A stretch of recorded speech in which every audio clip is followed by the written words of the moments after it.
بسم اللہ الرحمن الرحیم۔ السلام علیکم پیارے ناظرین، آج ہم آپ کے ساتھ انبیاء کرام علیہ السلام اور ان کے واقعات شیئر کرنے جا رہے ہیں۔ حضرت یعقوب علیہ السلام، حضرت اسحاق علیہ السلام حضرت ابراہیم علیہ السلام کے بیٹے تھے اور اپنے بھائی حضرت اسماعیل علیہ السلام سے 14 سال چھوٹے تھے۔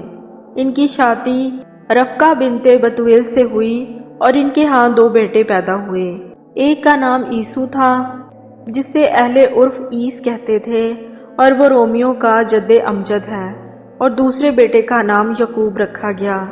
انہی کا نام اسرائیل بھی ہے، اسی وجہ سے ان کی اولاد بنی اسرائیل کہلائی۔ کہتے ہیں کہ پلہوٹا بیٹا ہونے کی وجہ سے حضرت اسحاق علیہ السلام عیسو سے زیادہ محبت رکھتے تھے اور رفقہ کو یعقوب علیہ السلام سے زیادہ محبت تھی کیونکہ وہ چھوٹے تھے۔ جب حضرت اسحاق علیہ السلام بوڑھے ہو گئے تو ان کی نظر کمزور ہو گئی تھی۔ ایک دن انہوں نے اپنے بیٹوں سے کہا کہ کوئی جانور شکار کر کے انہیں اس کا گوشت کھلائے، جو بیٹا کھلائے گا وہ اس کے حق میں دعا کریں گے۔ عیسو شکار کے لیے نکل گیا اور حضرت یعقوب علیہ السلام نے اپنی والدہ کے کہنے پر اپنی بکریوں میں سے ذبح کر کے اپنے والد کا پسندیدہ کھانا تیار کیا اور بھائی کے آنے سے پہلے والد کو پیش کر دیا۔ حضرت اسحاق نے دعا فرمائی کہ میرے جس بیٹے نے مجھے کھانا کھلایا، اللہ کرے کہ وہ اپنے بھائیوں سے زیادہ معزز ہو اور ان کا اور بعد والی قوموں کا سردار ہو، اس کے رزق اور اولاد میں اضافہ ہو۔ جب حضرت یعقوب علیہ السلام دعا لے کر چلے گئے تو عیسو بھی والد کے حکم کے مطابق کھانا لے کر حاضر ہوا، اور جب اسے پتا چلا کہ یعقوب علیہ السلام پہلے ہی آ چکے تھے اور دعا لے چکے تھے تو انہیں یعقوب علیہ السلام پر غصہ آیا اور وہ سوچنے لگا کہ والد کی وفات کے بعد بھائی کو مار ڈالے گا۔ لیکن حضرت اسحاق نے عیسو کو منع کیا کہ تو ایسا نہ کرنا، میں تجھے بھی دعا دیتا ہوں کہ تجھے اور تیری اولاد کو زرخیز زمین ملے اور رزق اور پھلوں میں اضافہ ہو اور تیری نسل سے بہت مخلوق پیدا ہو۔ حضرت اسحاق علیہ السلام کی وفات کے بعد یعقوب علیہ السلام کی والدہ کو ڈر تھا کہ عیسو انہیں نقصان نہ پہنچا دے، اس لیے انہوں نے یعقوب علیہ السلام کو لبان کے پاس حران کے علاقے میں بھیج دیا جہاں ان کے ماموں تھے، اور یہ نصیحت بھی کی کہ ان کی بیٹیوں میں سے کسی سے شادی کر لیں۔ جب حضرت یعقوب علیہ السلام اپنے ماموں کے پاس پہنچے تو ان کی 2 بیٹیاں تھیں، بڑی کا نام لیا اور چھوٹی کا نام راحیل۔ انہیں راحیل زیادہ پسند تھی اور ان کے ماموں نے بھی ان کا رشتہ منظور کر لیا۔ شرط رکھی کہ اس کے آپ 7 سال تک ان کی بکریاں چرائیں۔ 7 سال گزرے تو ماموں نے انہیں لیا سے شادی کرنے کے لیے کہا کیونکہ وہ بڑی تھی اور اس کے ہوتے ہوئے چھوٹی بیٹی کی شادی نہیں کر سکتے تھے، اور کہا کہ اگر حضرت یعقوب علیہ السلام راحیل سے شادی کرنا چاہتے ہیں تو لیا نے نکاح کر لیں اور مزید 7 سال ان کی خدمت کریں۔ چنانچہ حضرت یعقوب علیہ السلام کا نکاح دونوں بہنوں سے ہو گیا۔ اس وقت کی شریعت کے مطابق یہ جائز تھا اور ایسا توریت کے نزول تک ہوتا رہا۔ اب شریعت محمدیہ میں کوئی بھی بیک وقت 2 بہنوں کو نکاح میں نہیں رکھ سکتا، اور قرآن مجید چونکہ آخری آسمانی کتاب ہے اور اس میں کسی وقت بھی کوئی ترمیم و تنسیخ نہیں ہو سکتی۔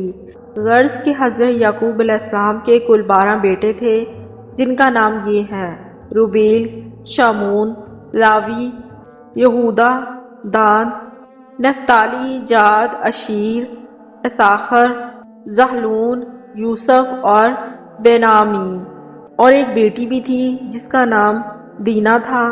ان میں سے یوسف علیہ السلام اور بنیامین راحیل کی اولاد تھے۔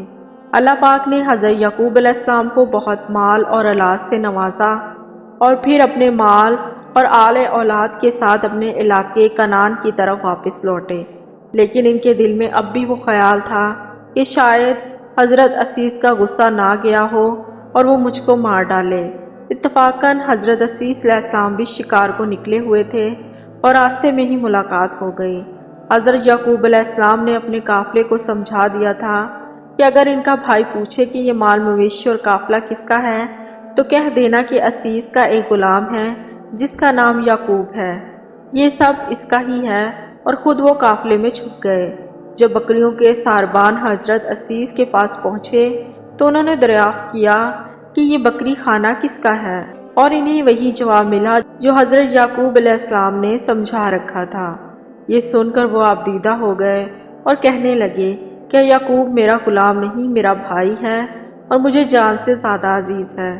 جب حضرت یعقوب علیہ السلام نے یہ سنا تو ان کے دل سے ڈر جاتا رہا اور وہ سامنے آ کر اپنے بھائی سے بغل گیر ہوئے اور پھر گھر تشریف لائے۔ جب اللہ پاک نے حضرت یعقوب علیہ السلام کو پیغمبری عنایت فرمائی تو کنعان میں بہت مخلوق خدا پر ایمان لائی اور ہدایت پائی۔ عزیز کو بھی ان کی پیغمبری کی دلیل پہنچی اور ان کو بھی اس کا یقین ہو گیا۔ حضرت یعقوب علیہ السلام نے اپنی اولاد کے ساتھ کنعان میں بود و باش اختیار کی اور حضرت عزیز یہاں سے رخصت ہو کر اس جگہ پہنچے جسے آج روم کے نام سے جانا جاتا ہے۔ ان کے ایک بیٹے کا نام روم تھا اور یہ بستی اسی کے نام سے آباد ہوئی۔ انہوں نے وہیں جا کر انتقال فرمایا۔ ان کی اولاد میں حضرت ایوب علیہ السلام کے سوا کوئی دوسرا نبی نہیں ہوا اور باقی تمام پیغمبر حضرت یعقوب علیہ السلام کی نسل سے ہوئے۔ اس پورے واقعے کو بائبل میں بہت تفصیل سے بیان کیا گیا ہے۔